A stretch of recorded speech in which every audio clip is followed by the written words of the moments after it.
for you and with you. But the Educate for Life family is back together here on this in Copenhagen anyway. Beautiful weather. It's sunny. It's getting close to 20 degrees, which is incredible for Danes who are used to rain and darkness. And so I'm in a really good mood, and an even better mood when I showed up here and saw Claire right in front of me, staring at me like this, looking for the stock images. That was a wonderful way to begin a call. And and we are going to hear more about Claire and her amazing work.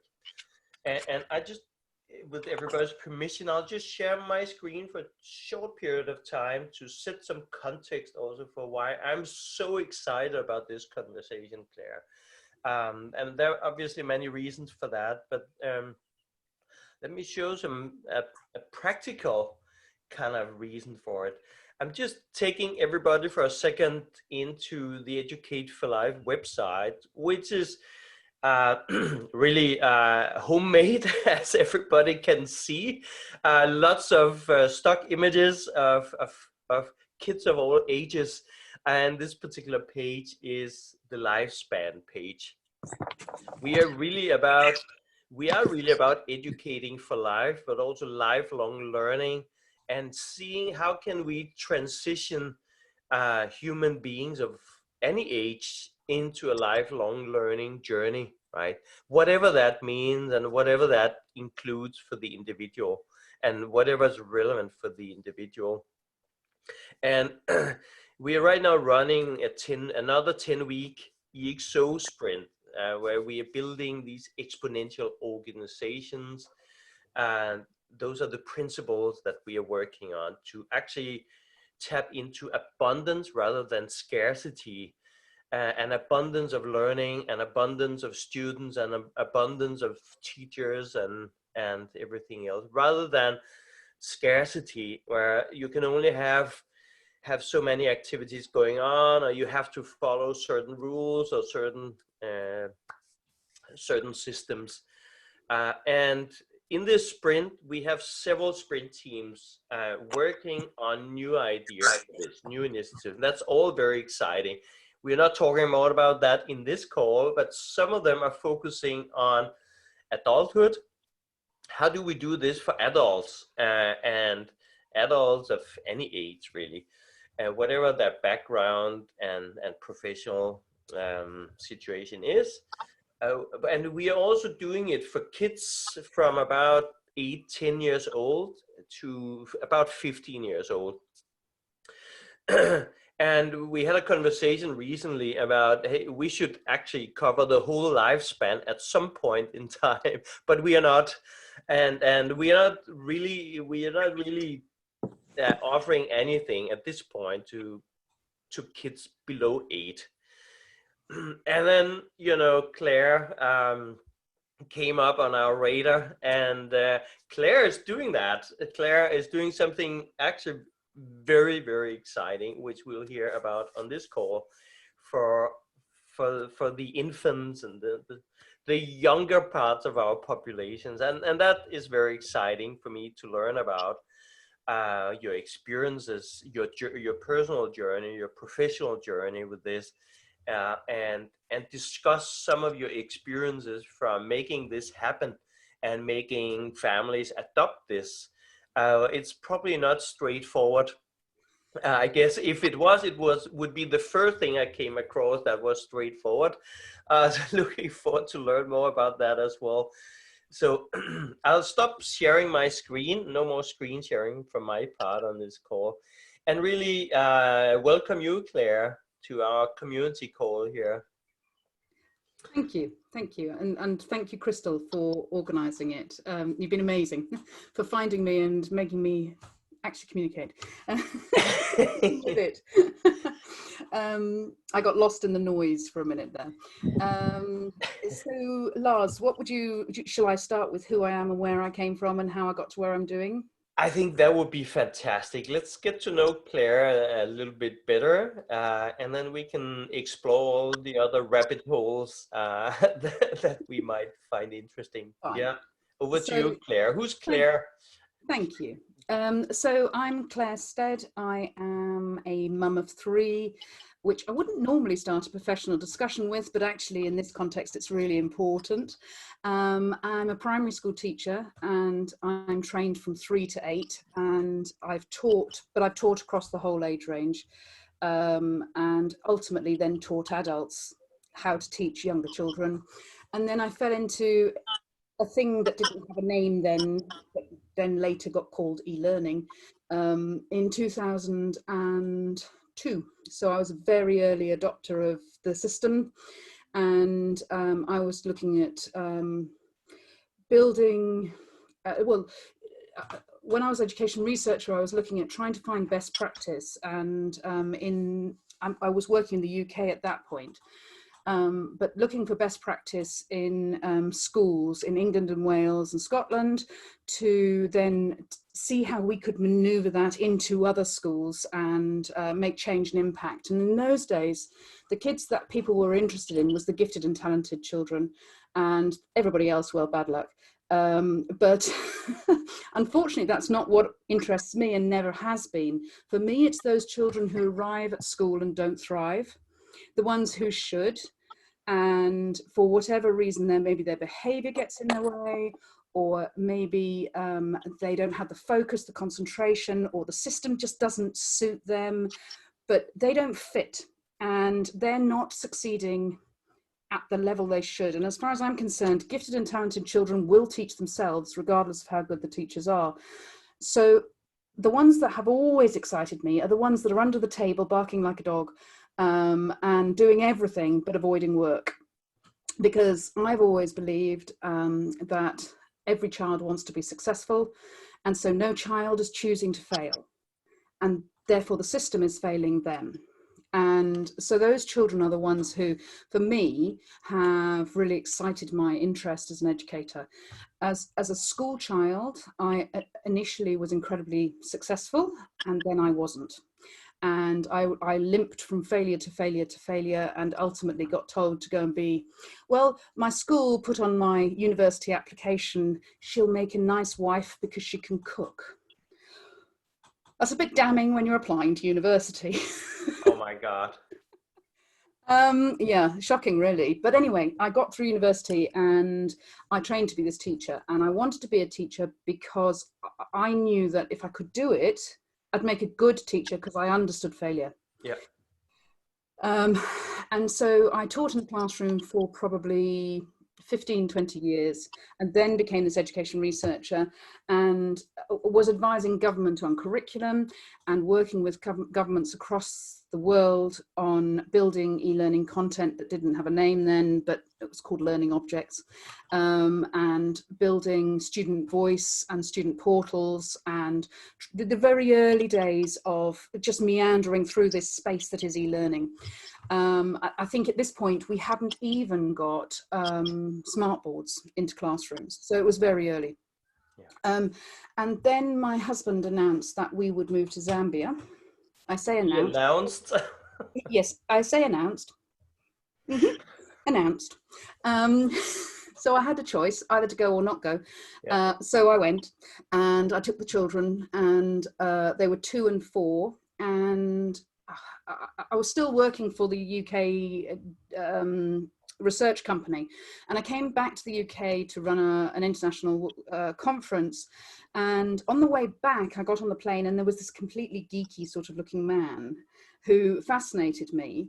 And he had this thing, and I didn't know what the thing was, but and we ended up, I saw him in the waiting room, and then we went into the aircraft, and we ended up sitting next to each other, but we were British, so we spent 8 of the 9 hours not talking.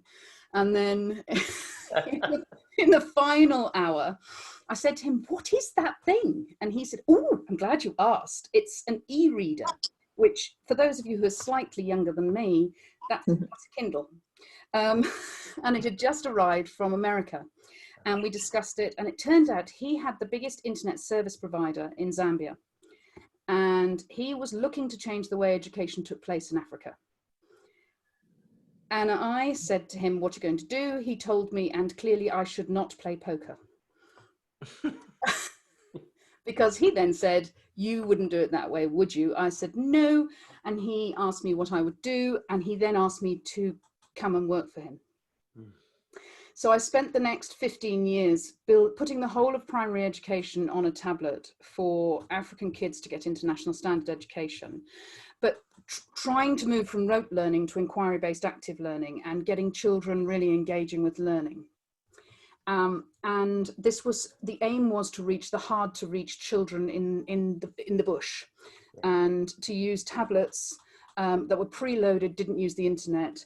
And we put 12,000 lesson plans and 5,000 pieces of interactive learning content in 9 languages onto those tablets. Wow. And one of those languages we needed to stabilize because it was an oral language. So we wrote the dictionary. And it was an amazing achievement. And when it worked, and it's still there and it's still rolling out across Africa, when it works, it is amazing. And you can feel the difference in a school. You suddenly have children who are engaged and actively learning and interested in what they're doing. But I had previously worked in New Zealand, I'd worked in England, and now I was working in Zambia, and consistently I was finding the same issue. I was finding this group of children who couldn't access the learning. And then I got shown this graph. Right. Which is the brain development in the first 1,000 days of life. So Yeah. from conception to 2. And I was literally blown away. This comes from Harvard, Center on the Developing Child, and it's C.A. Nelson 2000, if you want to look it up. If you want the link, I can give it to you. But it was honestly, it was like a light bulb to me. It was like, this is the problem. So what this graph is showing us is that in the first 1,000 days of life, you have this amazing window of opportunity where the brain is quite literally building itself. Yes. And it's building itself through the experience that we give our children from the first days. So even before a baby is born. And what the science shows undeniably is that those first 1,000 days set the foundation for the rest of life. And they don't just impact learning, they impact the health, the social outcomes, the finances that somebody will have, the whole trajectory of life. And I realized that waiting and talking and trying to make change for my infant junior kids was too late. Yes. And that actually what we were doing is as a world, we have got parents who are untrained, have no knowledge of child development, who are the biggest educators of their children, have the biggest impact on their children's lives, and they're kind of told how to breastfeed, they're told how to change a nappy, and then go, get out of here. Absolutely. And that for me was like, I just couldn't believe that we were doing that. If you want to get a cat from the cattery, they come and check your home. Yep. And yet here we are. With a baby. Yeah. And setting somebody out for life, but not just one life, generations of lives. Yeah. And so for me, it became this, it was a drive. I had to do something about it. So I then left Mwabu, the company where I'd been building the content for the schools, and set out to do what I thought I knew how to do, which was build an app. Because I'd done it before. I'd done it for the Australian government, I'd done it for the Maltese government, I'd done it for this high school Mwabu company. And so of course I knew how to build an app. Oh dear. What I learned was when you work in a company, you don't do it alone. And that's very different. And the learning journey has been enormous.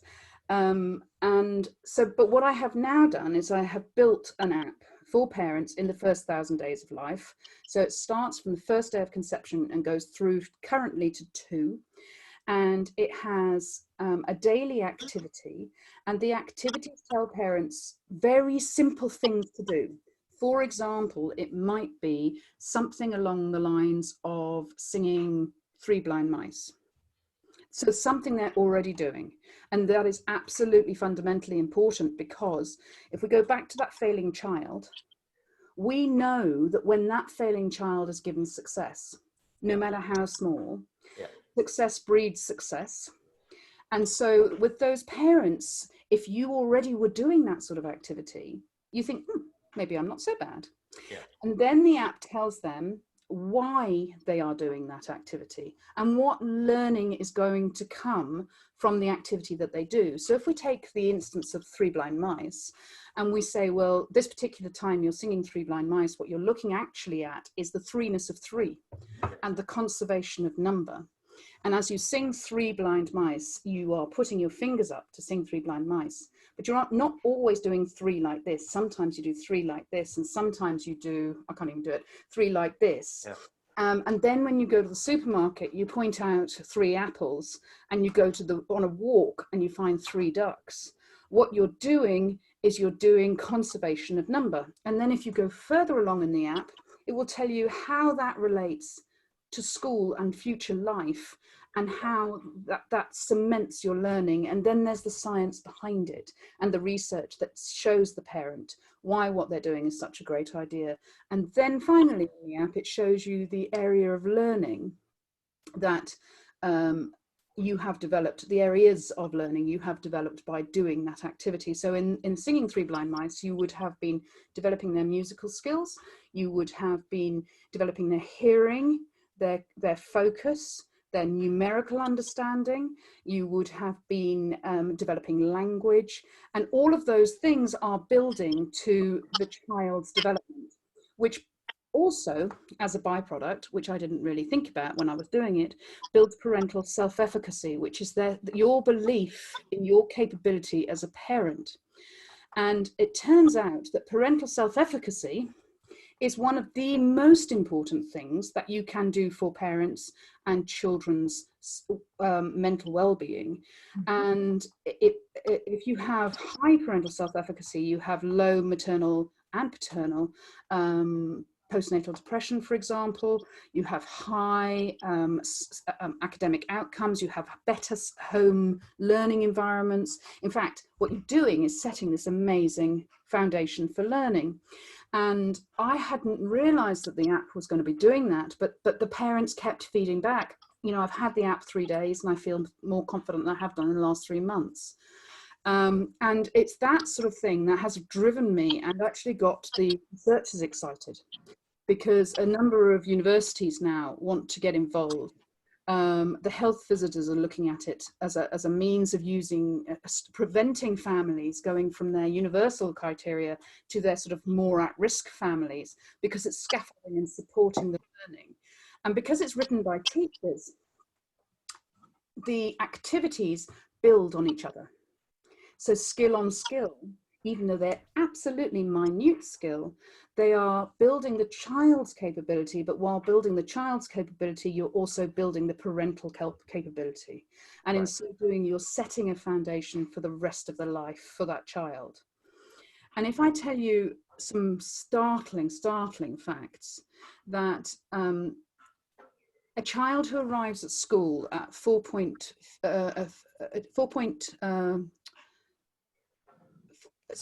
a child who arrives at school 4.2 months behind their peers at 5, because in the UK we start at 5. By the time they reach secondary school, if they've been on persistent school-free meals, they are 29 months behind their peers. Wow.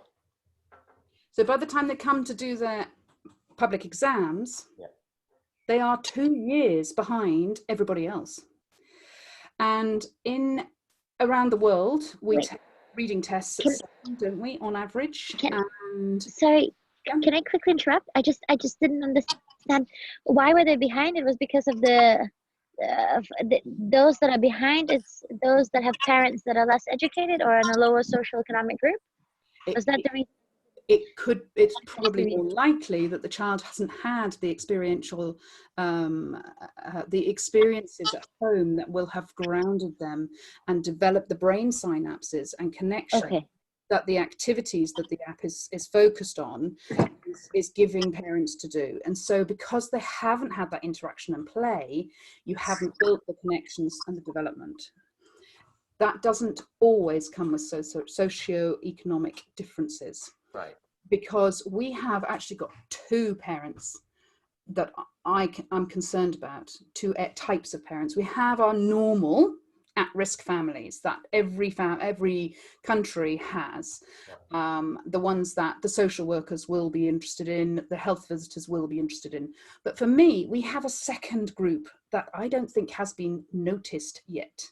And that is the parent who works in the high-octane job, goes to work on the commuter train, comes home, baby might even be looked after, an amazing nanny. Yeah. But the nanny and the child are building the relationship, not the parent and the child. And what concerns me is when we get to adolescence, when a parent doesn't have this relationship built up with their own child because they've been so busy being at work and on this treadmill, that actually I am genuinely concerned, and I suspect quite a lot of the issues we currently have in adolescence are coming from this sort of thing. I have no research to back that up. That's my gut feeling, though, from what I've read and seen. And I was going to tell you something else. Oh yeah, the other startling fact that upsets me deeply is we take a reading test around the world about 7. And in places like Nebraska, which when I looked into the data is quite a middle class kind of a state, they use the results of those reading tests to know how many prison beds they are going to need. And the biggest predictor, I know. Really? Yes, the biggest predictor of how well you will do in those reading tests is how many words you have heard by the time you're 18 months old. So if your child is in an environment of television on, nobody really communicating, dummy in, not really engaging, not really getting the learning that's coming out of play, do you know what? You are at 18 months old set on a trajectory of failure. Right. And that is beyond devastating as far as I'm concerned. And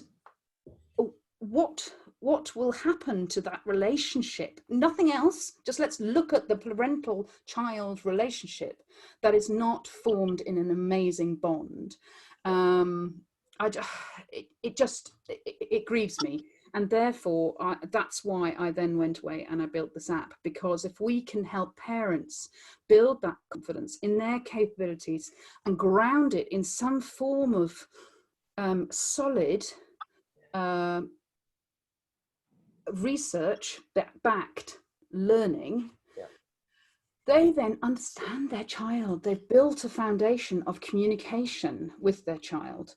And they've also, from before their child's even born, from the very first day of conception, started putting education at the center of their parenting. And that for me is fundamental, because then the story that when you arrive in school is very different, because now suddenly education is a key part of how I parent. Yeah. And Ken Robinson, on his call out, we had that conversation the other day, Lars, and I was so excited because Ken Robinson, he and Jack Shenkoff, who is Centre on the Developing Child, head of the Centre on the Developing Child, are my two heroes. And there was Ken, and asking, you know, is this a paradigm shift? And I think it is well, it can be a paradigm shift, what's happening now, because if as parents we've got it right with what we're doing at home and there's experiential learning going on, how on earth are these children going to accept to go back into the world of spreadsheet worksheets? Yes, exactly. So there will be another opportunity, another way that life can play out, right? And with everybody's understanding and acceptance, social acceptance and everything. So that's why I built the Oliiki app. That's who I am, that's where I am. And the journey of getting here has certainly been a rocky road, should we say? And yeah, one thing is I'm an educator and I am not a technician. Right. I'm a teacher and it's in my blood. I've wanted to be a teacher since I was 5. I don't know anything else. And, you know, but when I started on this journey, it was a journey of discovery. I used an app company to develop my app, but I didn't really ever intend to develop an app. It sort of happened on its own. It was a conversation that went, hey, how much would it be to develop an app? And they said, we can have that done for you by March. This was February. Yeah. Yeah, right. But anyway, I went on this journey of building the app, and 2 years later, it was live. Yeah, it wasn't that easy. Yeah, and now the challenge is getting it out there and spreading the word, and getting people to understand that it's, because what happens is people see very simple activities and they think, oh, well, I'm doing that. I don't need it. Right. But what they're not seeing is the deeper stuff that's in there. The health visitors see it, the educators see it, but the parents often don't see it. Yeah. And so that's the challenge. It's about how to show parents that actually this is properly good stuff. Put Google away and just start using this stuff. And if you did this for 10 minutes every day, yes, you would be giving your kid the biggest present you could ever give them. Oh my God, yeah. And themselves, but they don't realize it, right? No, and it's quite an interesting journey, the marketing of it all. And I'm sort of playing at the moment with the, you know, who am I trying to target? And actually, I also have to talk to who I am. And who I am is highly passionate about education and the rights of a child to a really great start. And, you know, my kids are 17 and down, and really, baby talk is great. I can do baby talk, but only for a period. Yes. And so actually, I don't know that I need to be talking. Of course, Oliiki needs to be talking to baby mums, but actually, who do I need to be talking to? I think I need to be talking to educators and the professionals who have the baby audience, and that I then get this app out through partnership and affiliates, because that's going to spread the word far quicker and far more effectively than me doing it Right. person at a time. Definitely. Claire, let me just pause you for a second here, and I'm sure we all full of questions that we are so keen to ask you. I am certainly, and I'm sure everybody is. And maybe we can even turn this call into a way to help you or give you some inspiration, right? Pay back on the investment you're making in being here and inspiring us tremendously. And your story is so fascinating, and I want to do like 100 more of these calls with you. But I'll tell you later, Claire, not to make you run away right now. But maybe just quickly touch on your challenge to open the mind of the parents, because the specific segments you just described, I think are probably the challenging segments. If you have a group of parents that are already in trouble in terms of getting the day to work out, to make ends meet and these things, if that's a category you're working with, they don't have the bandwidth to pay attention to this, even if they wanted to, maybe, right? And the other group, which is the tornadoes in top jobs and career people that are also not paying attention enough to the kids, right? And both groups are maybe not the type of people who are keen to learn something new intentionally every day, right? So that is probably one of the challenges of these particular segments, where the segments that could also use them, could use your amazing service here and would be more open to the learning part, would probably be a different type of segment. Maybe the well-functioning families that are actually doing pretty well already in terms of doing the right thing with their kids, but they need a little bit, they could use a little bit extra inspiration, some extra exercise, and that would take them it would give them a boost of improvement and new learning and fun play with your kids and these things. So I think there's a challenge to look into how to reach these segments. It might be a different business model, as you say. Talk to professionals who are in contact with these families. Yes, I mean, it's very interesting hearing the health visitors, because I've now got 3 counties that are interested in talking more, not committed, but talking more. And their interest is for the universal family, so the ones who are not at risk, and the ones who are on the edge of tipping into, they have 3 layers. And so it's the first 2 layers. And as you say, the 3rd layer is too hard, no bandwidth, too tricky. But if we can keep the numbers out of that bottom group, then that's huge success as far as I'm concerned. And I don't think I'm the deliverer of the, when this comes, my ideal for this would be that it gets given to every parent at check-in with a midwife. Yeah. And that every professional who touches that parent along the journey says, and how are you getting on with that learning? And so it gives it status and kudos. I kind of want to be invisible in the background. Yeah, sure. Yeah. Because it shouldn't be coming through me. It should be coming through someone who already has that bond of trust. Right, right. Because this is an amazingly vulnerable period of your life. Mm-hmm. Everything is so new and so frightening, yes. And exciting. And yes. But you put your trust in certain people, don't you? And that's the person who I think should be delivering and revisiting, because one of the challenges is stickability. When I was in Denmark at the Lego Idea Conference last year, Angel, somebody, Professor somebody from Chicago, Cahill, I think she's called.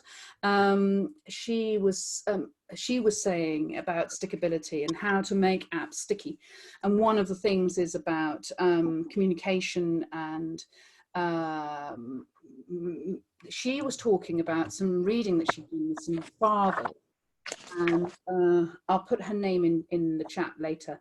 Sure. And the paper, because it was very interesting. She was talking about how she had given dads some digital libraries and wanted them to read with their children, and they had to set their intention on a Sunday of how many times they were going to read with their child, and then they would get a prompt as the week went on. How are you doing? How are you doing? Please note you've only done 2, but you said you do 5.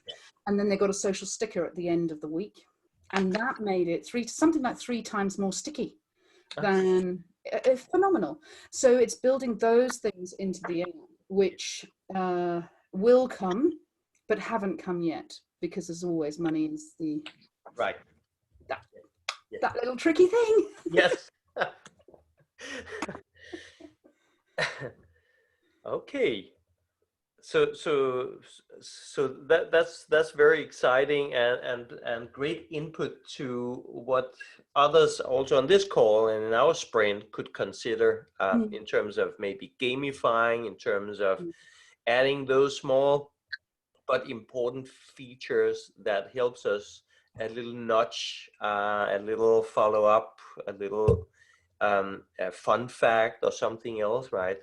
Being served along with the thousands of other notifications. Oh, ding, I just got one there. How timely was that?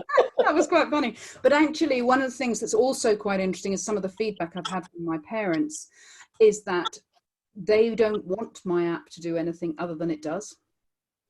They don't want it to be social. They don't want it to be interactive. They just want it to do what it says on the tin. And it's a very, very, very simple app.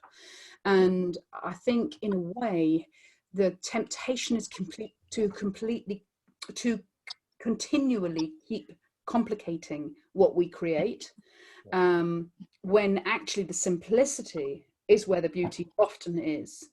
But I do think making it look pretty is often more important than the content for some people. Do you know what drives this feedback and this opinion from your users? What makes them say that? Yeah, are they afraid of additional functionality, or are they in love with the product? Or I think it's the fact that you're a breastfeeding new mum. yeah, You know, you go there to get your daily activity, you yeah, get your daily activity and you get out again. yeah, And it's a 10-minute, you know, it's 2 minutes of reading, yeah, and it's a place to do a job. It's not a place to then connect with granny and send a photo, no, and therefore that just dirties the water. And yeah, the feedback is that parents are using my app, the Oliiki app, rather than Google. So they stop Googling. So this becomes their place of focus for information. And so they don't want the space muddied. They want that simplicity. When you're tired and you know you're struggling with stuff, just knowing that this yeah, simple thing does what it says it does actually is a blessing. yes, I can imagine. I guess you're listening to that user voice of customer. Yeah, it's huge. And actually what's really interesting is for a long time, when so I first launched in October 2016 to fanfares of 45 people downloading it on the first day. Woohoo! Yeah, well, of those 45 people, 44 and a half of them were my friends who were just nosy. And then I sat back and waited. Right, and waited. Yeah. And a lot of resounding silence happened. And then in February 2017, I launched the Apple version, because it always takes, if you're going to do an app, please get on to making your Apple developer stuff login well before you're even ready. It took nearly 6 months to get that sorted out. It was really painful. So Apple finally launched in February 2017. And again, I hid. And then I went to the Lego, I was invited to go to the Lego Idea Conference, which was on parental play, the importance of play in parenting. And that for me was truly, truly, truly the most amazing experience, but equally, it completely shattered my confidence, like completely shattered it. Because for the first time, I wasn't going in the context of the expert who was employed by somebody to be the expert in my field. I was going with my product, Yeah. my little tiny weeny Right. product that I'd made that was a bit from my shed, Leaky HQ. And, you know, I just felt more and more vulnerable as the week went on, and more a failure. And because everybody was from these amazing institutions, and I met Jack Shenkoff, head of Centre for Developing Child, it was all truly amazing. And then, really amazing, on the last day, I was absolutely exhausted, Legoed out, completely desperate for a white room and sort of slightly rocking in the coloured plastic. And this lady came up to me at coffee time, and I thought, oh, no, I'm going to have to talk to somebody again. I'm exhausted. And I said, what do you do? And she told me that she was a lecturer from a university in London. And she said, what do you do? And I just went, oh, have my card. It's much easier. And she went, oh, you're one of the 5 apps I teach about. I was like, what? and I couldn't believe it. So she was a child development expert teaching about and using technology and my app. I said, no, you must have the wrong app, because I've only just launched. This was February last year, 2017. And she said, no, I'm a researcher. It's my job to know that you're out there. Right. Like, okay, right, heck. Yeah. We need then, more people like you. yeah, absolutely. But then sort of over the year of last year, it was a sort of an emotional roller coaster of confidence dipping and falling, and dipping and falling, and rising and falling. And I did various things, being very busy, a lot of very busy things, but not necessarily doing what my comfort zone is not. No. And that's the selling. Right. Building lots of partnerships, building relationships. I remember popping on here just after the Lego conference and trying to work out what this group was. Yeah. And Justina was making her book, and you know, just sort of everything about it was a learning, like eyes wide open stuff, I suppose, like new parents feel? Yes, same, pretty much the same Yeah, experience, yeah, I think, for most. Yeah. yeah. And then suddenly, November last year, I realized, you know what, this is not going to do itself. And so I decided on the Monday, I decided that I was going to phone 3 charities Yeah. that worked in this area. So Friday afternoon at 3 o'clock, up the phone, and I finally was brave enough, and I phoned them and I told them what I did. Yeah. And they all said, oh, that sounds quite a good idea. Yeah. But I hadn't been brave enough to tell anybody. Yeah. And then my selling journey, my telling the world journey started, because I realized that actually it doesn't do itself. You Nope. do have to tell people it's about building relationships. They may not buy, doesn't matter. They know somebody who knows somebody, they talk to somebody. It just begins to happen. But it is an incredibly, I think it shouldn't be underestimated how vulnerable making it is, because you have created something that is your baby, and it's a very brave thing to go out and tell the world about it. It is for many very difficult to get started on. So many never get started. It remains a secret at home, unfortunately. And I just want to say, it's time to open up for questions from anybody on the call here to Claire. We have a master amongst us, so let's not waste this opportunity. And while you're thinking about questions, I just want to share, it's my personal way of seeing things when it comes to the sales process. And we often look at a global market, huge numbers, big opportunity, tons of families with big issues, and they should use this solution. But in my opinion, conversion should happen one child at a time, one family at a time, one family at a time. At least as that should be our mindset, in my opinion. If we can solve a problem for one family, we have accomplished our mission, as a matter of fact. Then we do it for another family and another family and another family. And then our business model and community and the voice of customer and word of mouth, these things will help things to start scaling. But our focus needs to be on solving a problem for the person we want to solve it for.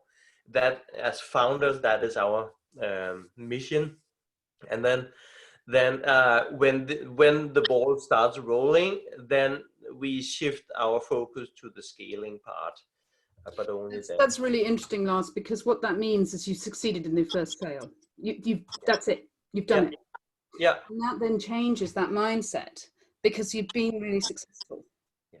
Yes. And that little thing about success breeding success. Yes. It then is that whole process, isn't it? And your job then is to find the next family you can be a success with. Yes, exactly. And if you apply that mindset, I think you avoid the frustration that you're not selling 1,000 next week. You would never sell 1,000 next week. That's not how it works for anybody, right?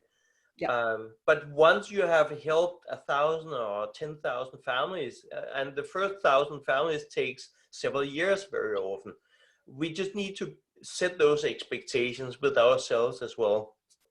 Prepare for this to be a long journey. And I think that's really, really important, because you go on any of these Facebook marketing stuff, there's the Americans out there with, I built a $1 billion business for $47 in 10 weeks. While doing my hair and dancing a fandango, and here's my mansion with the helicopter, right? That I got last Tuesday because, hey, it was my second one. I just don't think that's true, because that there's that image, isn't it, what success looks like, and you've got the iceberg on the top, and then all of the icebergs, and I think it's so. In fact, I might even print it off and stick it up on my office wall, because I think the other thing that I would really recommend if you are going to build an app is this book, How to Build a $1 Billion App. Not necessarily because you're planning on building a multi-billion-dollar app, but it just talks through the processes of things that the journey that you're going to need to go on. And I have read it a lot, and I've reread sections and keep dipping in and out of, but he talks about conversion rates of 0.02%. Yeah, it does. It does. Remember that Maybe. it is, and I forgot the numbers, like dot something % of all apps in the App Store that are being downloaded at all. The rest are never being downloaded by anyone, right? So Can I add something? Yeah, Roxanne. No, it's just I wanted to add that, I think there's some, it's often when you follow the Silicon stories, you don't see the work that is done behind. So I just wanted to share, like, I worked at Yelp when Yelp, as an example, went to the market in Denmark, and it doesn't happen, like, nobody launches an app and then just millions in downloads happens. Like, it doesn't really happen. Like, there's a lot of groundwork behind it. And even just the strategy of Yelp is that before they launched the app in Denmark or anywhere, any market they went to, first of all, they would go one market at a time, one user persona at a time, one specific target at a time. And then what they would do would be that they would recruit, this is just an example for Yelp, so they would recruit people on the ground that would be like writing reviews, and that would be very active in the cities, and that would be contributing a lot. Everybody knows Yelp, right? Mm-hmm.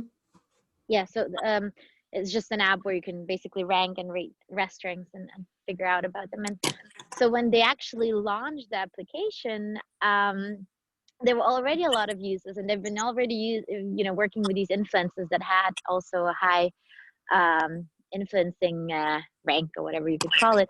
So when they launched it and anyone downloaded the app, they felt as if they were behind because it was so active already, because there were so many things on it. So you always had FOMO because you had to be on it since everyone was on it, and you could find everything on it more or less when you already were there. So it wasn't even, all this was done before the launch, the pre-work, and that's the part of the story usually people don't hear. When they download an app, they're like, oh my God, it's so active. But there's a lot of pre-work done, and there's a lot of it takes a lot of time. And so just I totally agree with you. This is something we just don't really hear about. We don't read that part of the story. Yes, and when you're planning, I mean, the money side of things, I mean, when I started this journey, it was going to cost me £5,000. Just saying. It didn't. That's what I got told by the app company, and I naively thought, well, okay, double that, I'll be fine.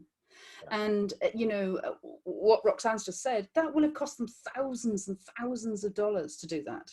And I haven't got thousands and thousands of dollars, so I have to do it a different way. And one of the things I've worked out, the other part of this journey that I haven't said, is that I always said I don't do business. I do education, I don't do business. What I've discovered is I've always done business, because business is actually relationships. And it's about the quality of those relationships. And what I'm needing to do, and what I'm trying to do, is build this through my relationships. And I think often people as educators are great at building relationships. Because they are interested in the relationships, right? Absolutely. Yeah, and helping people out. And yesterday, Lars, you should have had at least one person. Juliet joined your group. Yes, yesterday. it just joined. Yes, that was from a call that I had yesterday, where I was helping them, and I realized that this community would be perfect for them. So it just works, doesn't it? And it's one connection makes another connection. Exactly. And you build which is why the community approach is a very powerful way of supporting and growing any business, as a matter of fact, as well. But it has to build on a certain purpose, a mission to change something, solve a problem. And then you will attract the people who have that problem, or who are interested in solving that problem. And then you start talking to the right people who are interested in this. And then the community grows, but it's never about the size. It's about having the right people in the community. And that's what Yeah, you know, what I put a lot of emphasis on in our community, that this is having the right people here. That's what matters. And then we can do very, very interesting things for the future of education. And you can do the same, as a matter of fact, around your value exchange with families. Yes, you're absolutely right, and it's about, it's not necessarily the how to, it's about the journey and the passion and sharing the same values, Yeah. and then the how to comes later. But once you find the right values, then people who want that, then it's building that same community, I suppose. It is, yeah. And then it's not a problem to pay 5, 10, $20 per whatever month for subscribing to a service. That's not a problem. It's like a cup of coffee at Starbucks, right? Yeah. It's not a problem. Even for, and I've tested this hypothesis many times when we say, hey, it couldn't work for students because they don't have money. As a matter of fact, well, they do find money. I don't know how, but they do find money, and they do sign up also for services. If we talk about young mothers, they can do it as well, as long as they are interested in it. So there's got to be something compelling to each segment in your value proposition, and that could be the challenging part. Yeah, yeah. And I think it's also, I've really struggled with and I'd be really interested in hearing what you guys are working on and where your challenges are. But what I've struggled on is and I was just listening to a podcast just now, and he said the more you know about a subject, the harder you find marketing. Because you get into the reason behind why people are doing what they're doing, Yes. but the person's in the symptom. Yes. They're not in the whys. Yeah. And that was like a light bulb. And it's I don't even know what I do. When people ask me what do I do, I can't really tell you. Yeah. But actually, well, you did pretty well today, Claire. So what's the recording here later? thanks. Let me know what I do. I've got an app for parents in the first 1,000 days of life. But yeah, what is everybody else working on and struggling with?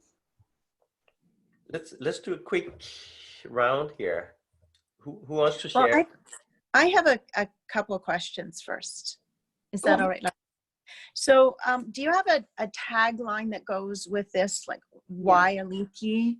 I'm sorry, I didn't have an opportunity to take a look at the app thoroughly before coming to the conversation, so I apologize for that.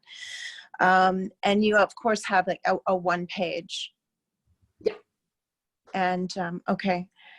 So my tagline is great learning from the start, because Oliiki is intended to be a software development house that will always develop content, content development house that will always develop content in a similar style, small bite-sized pieces of daily learning with an explanation of why. Because I don't know about you, but that makes me interested. Yeah. And so my feeling is that if you want to become an intellectual property lawyer, there is no reason why you can't do it Oliiki style. So I would get a subject matter expert, and together we would build the learning in that way, so that you would have your daily nugget of information that you would begin to build yourself great learning from the start of whatever journey you're on. Excellent. My one pager is an interesting one. So I have my parental flyer.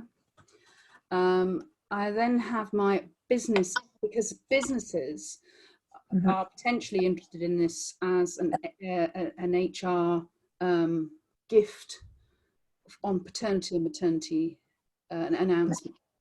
And then there is the other element, which is the businesses who are working with parents.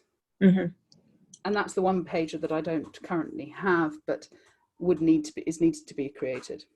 And then why universities should adopt this into their education system, and definitely put into music education programs as well.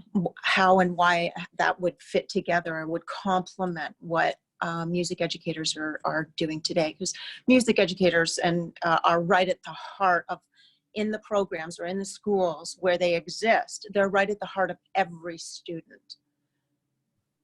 Interesting. I'd like to talk to you more about that. I'd love to. Okay, well, let's set up a separate call. That sounds really interesting. Yeah. The children can lead the parents as well. Children the children can lead the parents as well, and it sounds a little indirect. They should, yes. But in a way that they get so excited about the simplicity of the program itself and what it offers, they share it, and then it passes amongst the family members. Yeah. As we get older, yes, obviously with the conception to 2, it's quite limited. Right. But as we go through the journey, yes. And I think the next journey that I want to go on, the problem is there's always too many things you want to do. Layers. What I love to work on is early teenagehood, and building that parental bridge for the early teens so that we actually have teen success rather than teen relationship failure. It would be amazing. But then also I want to do a walking to school app, so that on the way to school you have your daily dose of actual learning before you go to school. Yeah, makes sense. Yeah. Nursery / school. It's the prep, yeah. Well, hashtagging Moms for Moms and getting it to the into the medical world as well, to the obstetricians and such, offering. That would be amazing. That's where I would love it to be sitting, and that it does become that place where people. Do you know, we live in a world now where continuity of care is so hard because everything's been cut, but this can be your continuity of care from 0 up. You know, Is this something you'd be willing to offer free during this COVID-19 time, as just for a short length of time? There are many services in the education industry right now, tech, that are offering their educations free for a short length of time. Gets it out there, gets people intrigued, and then they can. It sounds a really easy thing to do, but it's an app, and I'm not an app developer, and that would cost me money because of the way the app is built. I would have to unbuild how it's built in order to be able to give just a period of time, because how it's built is a lifetime thing. So once you've bought it, you've got it, because I don't want parents to have to keep paying when they get a second child. So yes, the idea is fantastic. The reality is it's not possible. Yes, I can offer it at a discount, but I can't offer it for free. Understood. But discount actually becomes quite messy how you do it, because you can't do it through the app stores. And the other thing to know, guys, when you're doing app stores is, and I wish I'd known this before, app stores take 30% of anything you make on in-app purchases. And so therefore, Apple does, yeah. Apple is the most expensive one. No, the same. Android is the same. 30%. 30%. So wow. My app is £2. My app is £2 a month. I'm not making money. You know, it's like no money. It's less than a cup of coffee a month to build your baby. But then what you can do, if you're going to build it, for those of you who want to build an app, put it on your server, on your web page, and take the extra step to put it on your web page, put a blank with some free content on the app stores, and then when people download it, they download it from the app stores, but the content when they buy is being pulled from your website. Right. Yeah. So Lars, we should talk more about this as well. On another call. Yeah. Could I make a comment to Claire? Yeah. Or it's just an observation. It's just because I have a 14-year-old daughter, and we're actually also part of a program. It's just interesting because you mentioned, the business model, go to market, and all these things. And I think there's maybe consider exploring how, like, different targets if you're planning to actually have a sustainable business model for yourself. If you want to earn money from this, like higher than you're doing now. As an example, we've paid, I think, approximately 200, 300 euros. We got a program similar like yours, but it's a bit different, where they offer, like, where it's very, like, say, it's a bit structured in a different way, and we get trainings basically pushed through Messenger, so they use Messenger as well. I don't need an app for it, but then they would just push the training by using a bot and push it over to me, and I get access until she's 3 as well. Actually, I have access until she's 6.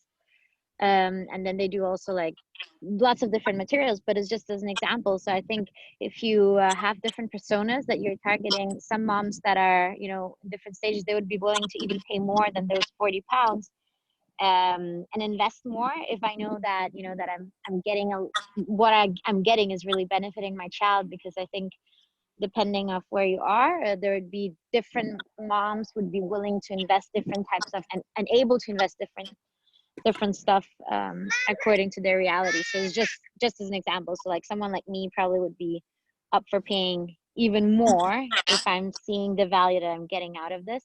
Yeah.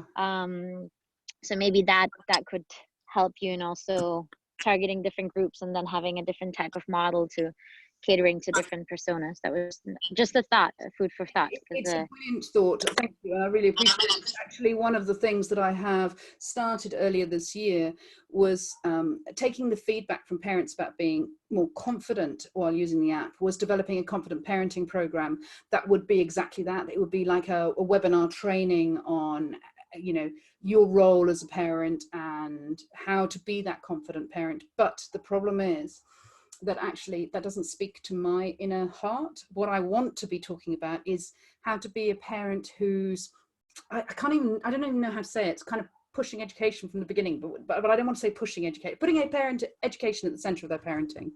And I suppose that's the course I need to sell. And because that's where I'm passionate and that's where I speak from. And if I do that, then the app becomes a side bit that you get as part of the program. But what you're getting is connection and access to me and more deeper learning that you exactly right, you would pay more money for. I suppose that would be for the parent who wants to be informed and have deep knowledge and understanding. Last, can I just make a couple of? Carol. Yeah, and Claire, I really like your passion. Can Thank you. tell you really Amazing. like very, very good educational. Well done. I congratulate Thank you. you.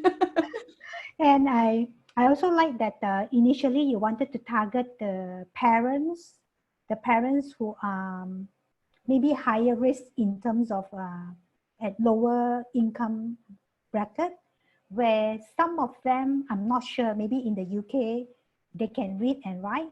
Mm-hmm. But in this part of the world, there are some parents who cannot even read and write. So even if we give them an app, right, they can't even relate or teach. So normally those parents would usually tell their children, or even first they don't have time to teach their kids because they do not know how. So by the time the kids know how to speak, right, all they can do, especially for some Chinese family, although they are not educated, they always tell their children, you know, you have to give education your priority. You must take the school learning, you know, priority, and they can just guide them through the process, but they wouldn't know how to use an app. So I just wonder, you know, whether maybe this is not your target, like you also mentioned, it will be difficult, but I wish that you could also go down to that kind of. There is the intent. It's money that prevents it. So yeah, basically, right. what I had in this first iteration was a basic working model. What I asked for and what I got were not necessarily the same thing. And one of the things I specifically asked for, particularly because of my work in Africa, was text to speech. to be included, and it wasn't, but it will be, and it's absolutely on the roadmap. And what I am literally, the reason I was like this when Lars called was because I'm currently putting images into the text to try and help that understanding as well. But there's the balance, and I always will be looking at how do you get the balance to those, the data balance, because in Africa data is so expensive and people don't have the money for quick download stuff, so they work on Wi-Fi and they work offline. And so at the moment the app works online, which was not what I asked for. But the intent is that there will be an offline version, text to speech, translatable, localizable. That's good. That's good. Very That's important. good. And Yes, and when we say absolutely. nappies, you say whatever you guys say, and it's really, really important that it's not Tesco's, but it's whatever supermarket you guys shop at, that is in your version. That's good. That's good. That's my journey. Now, because I like what you share about the work that you have done in Zambia, because those will be the very passionate to me, because I know in Malaysia, although we are considered developing country, but we do have a lot of cities or towns or districts, they don't have internet for sure. And the parents would not know how to read and write. Yeah, no. So so and it's good here we also, and I'm sure Lars in Denmark and in Canada, I think every community has people who are not reading, and we shouldn't be preventing people from getting access to quality learning just because they can't read. Absolutely. Yeah, right. That's good. I think it's fundamental that we enable access. It's almost like we enable disabled people to go upstairs. We must enable people who are not to have access. Yep, absolutely. Yeah. Thank you. Thank you.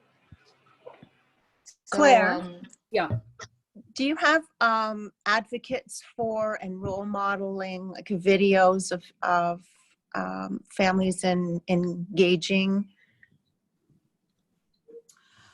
I have got a testimonial of a lady that gave me a testimonial the other day as a video, but no, I haven't got people using it. I haven't, that's a bit brave to ask people as yet, but I kind of could and should.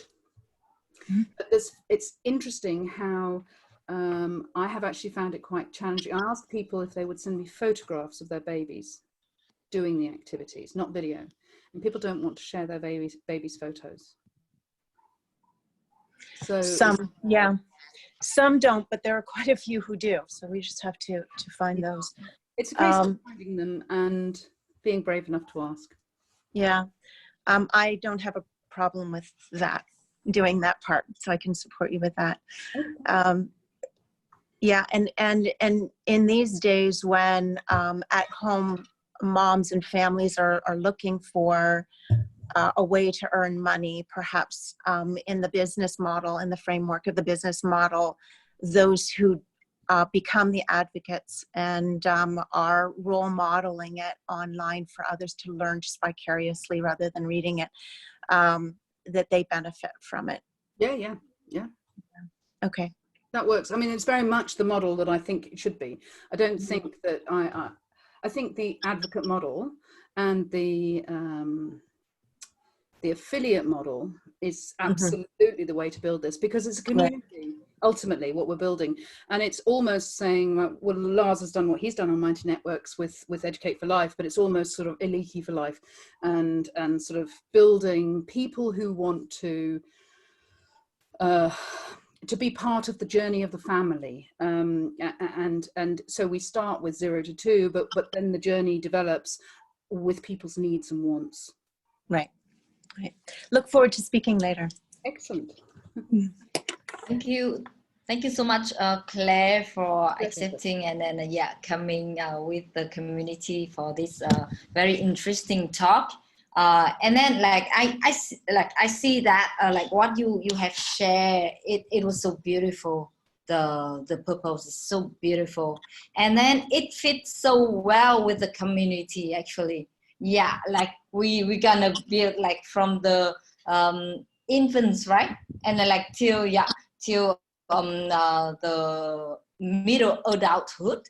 And actually like your journey and combined with like the methodology of Educate for Life sprint, that's gonna be something that that can bring I truly believe that it's gonna be something that can bring for us success, like, or like learnings, big learnings, and then getting success. So I like really thank you to accept and come and join our community. This is a great section, and then a great like community learning, talking, and sharing. Yeah. Well, I'm very grateful to you for hunting me down. Thank you. Thank you, Crystal. She's amazing at this as well. Crystal is amazing at pretty much everything. Thank you, But Lars. so are all of you actually on this call, and I think this community we've built together is really about getting all that resourcefulness out there in the open and help each other through all the bumpy roads that we all facing in what we each do. Yeah. And so Claire, it's we're coming to the end of the call, unfortunately, of this call, but there's so much we'll be talking about and doing together in the near future. And my heart and my brain both tells me that. So especially my stomach tells me, and my stomach is always right, I can tell you, tells me we have a lot ahead of us in terms of collaboration and problems to solve, and teachers and parents to be taught important knowledge. And this learning in small steps, a little bit every day, is the best way to create new habits, right? And to learn by doing. And maybe we need to sometimes put the signs a little bit behind the curtain. It needs to be there, but in our promotion, let's make it simple and compelling to the people we hope to work with, so they can find it easy to sign up, try it out, and start getting the value that we are really good at delivering. So, and now my kids and friends are joining the room. Yes, just this is Lucas. Lucas is one of the Planet pilots, as a matter of fact. Hey, Lucas, I saw you on your Planet Pilots. Yes. That was so cool. I was watching you with my William the other day, and he was a bit jealous that he'd missed it. He'll just join the next round of Planet. Yeah, he'd love to be involved, especially if he's stuck at home still. Yeah, we have great news to be shared very soon. Thank you, Lucas. So he keeps me. Yes. So lots to be shared, lots of great news coming up, and we just have amazing traction and so great results out of this sprint right now. So I want to bind all this together in a way that makes sense for everybody, and I think together we can deliver tremendous value out there in the world. So Claire, thank you so much for inspiring us today and sharing some of your precious experience. Let's open the world and share everything we can out there. Do it together. Thank you, Claire. Thank you, Claire. I will spread words to my friends, those young. Thank you. Kids. Thanks so much. Stay well, everybody. Yeah, Thank you, you, Claire. Bye. Thank you, everyone. Bye. Bye, everybody.